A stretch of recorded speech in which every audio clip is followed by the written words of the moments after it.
Dlaczego Izraelczyk zdejmuje spodnie, kiedy każesz zdjąć mu okulary?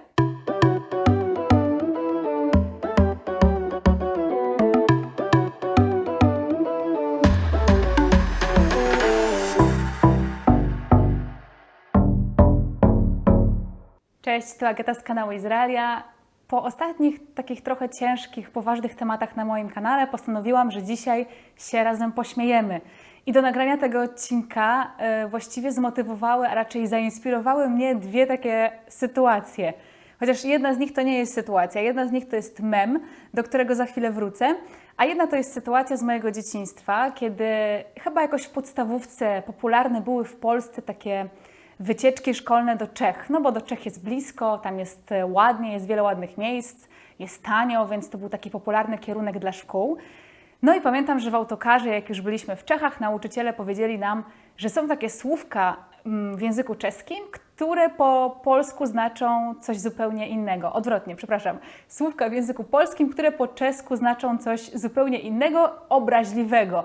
I pamiętam do dzisiaj, chociaż to było prawie 20 lat temu, że jednym z takich słówek jest słówko szukam, które po czesku oznacza po prostu wulgarne określenie stosunku seksualnego, więc nauczyciele powiedzieli nam: pamiętajcie, dzieciaki, żeby jak idziecie ulicami, to nie podchodzić na przykład do Czechów i nie mówić im szukam czegoś, bo szukam po polsku, no to wiadomo, jak się czegoś szuka. Tak tłumaczę, bo mam też widzów anglojęzycznych, więc będzie mi łatwiej dodać napisy. No i oczywiście, co myśmy wtedy zrobili? Tym bardziej chodziliśmy po ulicach Czech i mówiliśmy do każdego przechodnia szukam, szukam, szukam, szukam, szukam. I mieliśmy z tego po prostu ogromny ubaw. Oczywiście, jak to dzieci. Zakazany owoc najlepiej smakuje. I w hebrajskim jest dużo takich przykładów słówek, które nie są takie same jak w polskim, natomiast dużo słów w języku hebrajskim jest do siebie bardzo, bardzo podobnych, co oznacza, że bardzo łatwo się przesłowić. I takie przesłowienie, przejęzyczenie może nas sporo kosztować.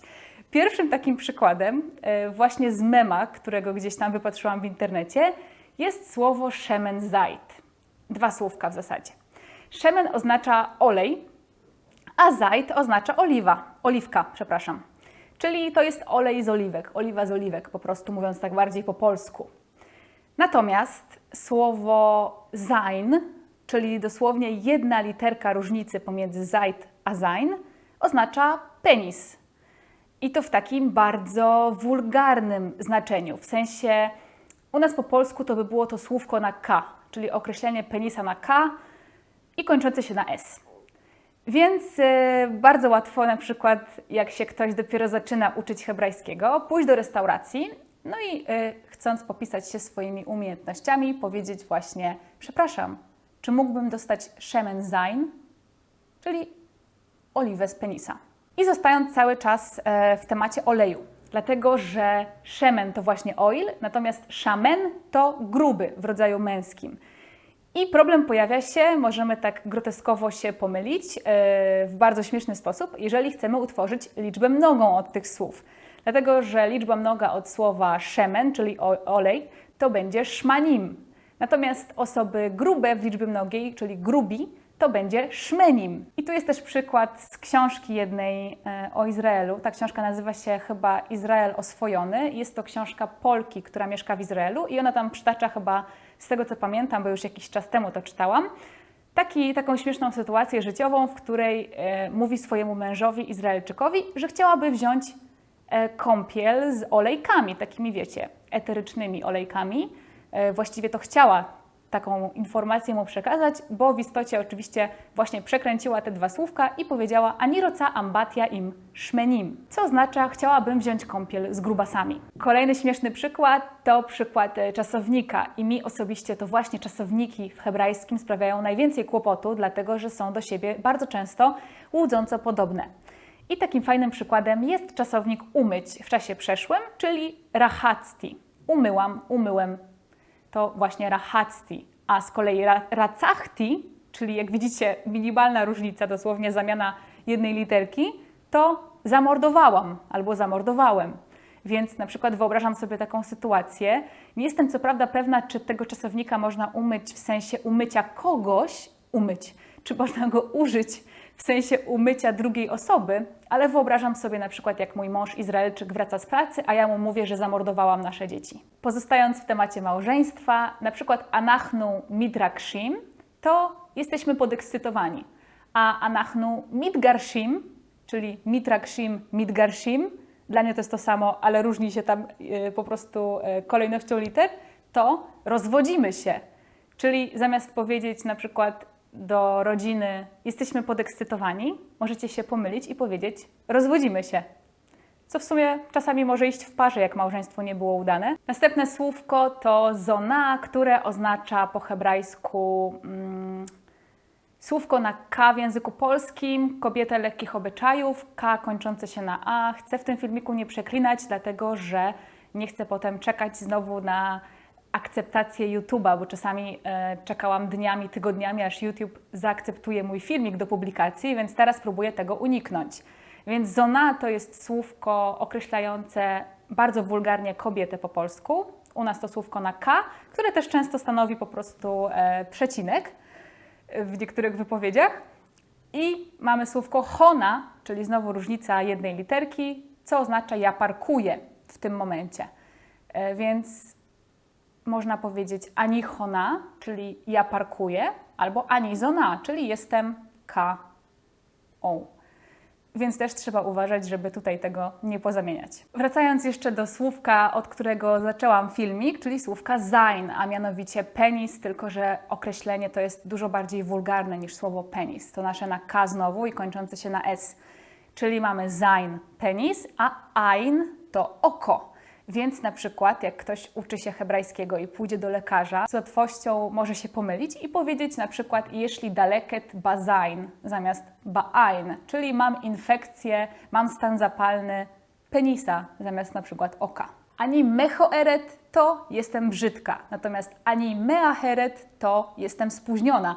Czyli jak wchodzę do klasy, na przykład jak uczyłam się hebrajskiego, to zawsze starałam się właśnie uniknąć pomyłki i nie powiedzieć slicha ani mechoeret, czyli przepraszam, że jestem brzydka, zamiast przepraszam, że się spóźniłam. Kolejne słówka to haszów i haców. Haszów to ważny, a haców to bezczelny, niegrzeczny, taki tupeciarz. Czyli jestem w stanie sobie wyobrazić na przykład kobietę na randce, która mówi do faceta jesteś dla mnie strasznie ważny, a zamiast tego mówi haców, czyli jesteś strasznie bezczelny, czyli jesteś w ogóle chamem. Więc to też takie łatwe pole do pomyłki. Kolejne słówko przypomina mi właśnie tę moją sytuację z czasów dzieciństwa, kiedy byliśmy w Czechach i musieliśmy uważać, żeby nie mówić szukam.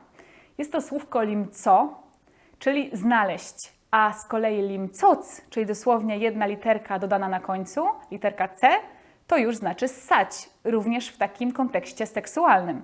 Czyli trzeba uważać, jak na przykład się szuka właśnie swojego znajomego, żeby nie powiedzieć, że zamiast chcemy go znaleźć, to chcemy go ssać albo jemu ssać. I znowu a propos propozycji seksualnych czy składania jakichś ofert ludziom na ulicach, to lezajen oznacza uprawiać seks, ale znowu w takim brzydkim kontekście, czyli pieprzyć się po prostu.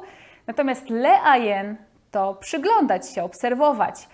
I czasami możemy się właśnie przesłowić i powiedzieć efszar lezajen, czy możemy się pieprzyć, zamiast efszar leajen, czy mógłbym się przyjrzeć. A od słowa lezajen mamy mizdajen, co oznacza bardzo wulgarne, brzydkie, obraźliwe określenie mężczyzny, coś w stylu naszego określenia na H. A z kolei mictajen to świetny, więc warto też pomyśleć, zanim powiemy komuś, że jest świetny, żebyśmy przypadkiem nie powiedzieli mu, że jest chujem. Krótkie słówko kos to kubek, ale nie wolno pomylić tego z kus, co oznacza po prostu cipkę. I moje ulubione lechorit eta michnasaim, czyli zdjąć spodnie, albo lechorit eta mishkafaim, czyli zdjąć okulary. Więc warto na przykład nie pomylić się w rozmowie z jakimś mężczyzną czy kobietą i nie poprosić jej albo jego o zdjęcie okularów, bo może się okazać, że prosimy o zdjęcie spodni. Kolejne słówka podobne do siebie to na przykład arawim, czyli Arabowie, a arewim to z kolei poręczyciele, gwaranci. Gwaranci, gwarantowie? Gwaranci chyba tak się to odmienia. Na przykład achajot to siostry, a chajot to zwierzęta.